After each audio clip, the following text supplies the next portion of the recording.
Presidential pardons are usually news at the end of a presidency, when someone on their way out of the White House is a little less afraid of controversy. But President Trump started using his presidential pardon power the first summer he was in office, and he's continued to use his presidential pardon power for a variety of controversial figures, all the while claiming that his power to pardon is absolute. So, is it? Well, frankly, it's pretty darn powerful. Our Constitution is broadly based on a system of checks and balances, but the power to pardon is something of an anomaly. That's because there is no judicial review and no chance for Congress to intervene. It was actually something that European monarchs, who were supposed to be ruling by divine right, liked to do. Way back in 1717, King George I of England offered a full pardon to any pirate who would surrender.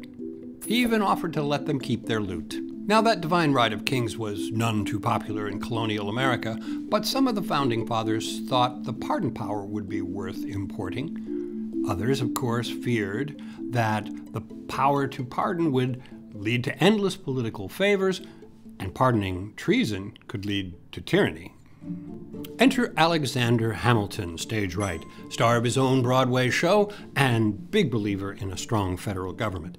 He saw the pardon power as a useful political tool, and he wrote, "In seasons of insurrection or rebellion, there are often critical moments when a well-timed offer of pardon to the insurgents or rebels may restore the tranquility of the Commonwealth."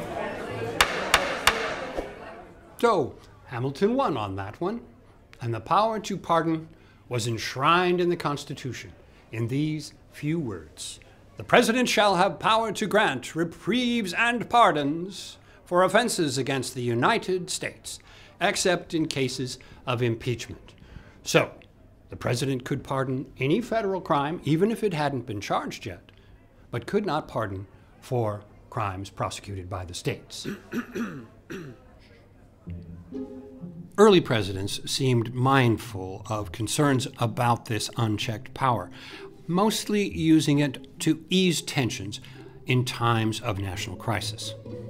George Washington's only pardons were for a group of Pennsylvania farmers who had joined in the Whiskey Rebellion.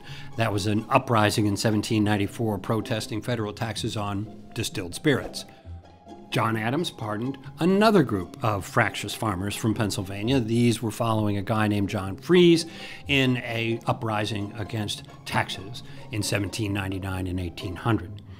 Later on, President Andrew Johnson would pardon the whole Confederate Army after the Civil War, and much later, President Jimmy Carter would pardon all those who violated the draft laws during the Vietnam War. And by far the most famous presidential pardon was granted by one president to another.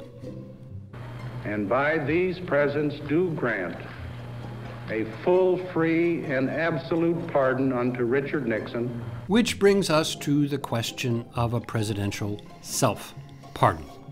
Now, it's never happened, and while it's not a universal opinion, most legal scholars think the Constitution does not permit it. In fact, in the 1970s, the Justice Department wrote that the president could not self-pardon because no person can serve as the judge on his or her own case. And there could be other ways that the presidential pardon power is ultimately limited. Legal scholars, such as Cass Sunstein, have argued that if President Trump were to use his pardon power to, quote, shelter the people, unquote, who were involved in crimes the president himself might have been involved in, that would be an impeachable offense. This has been an open question we have not had to resolve yet.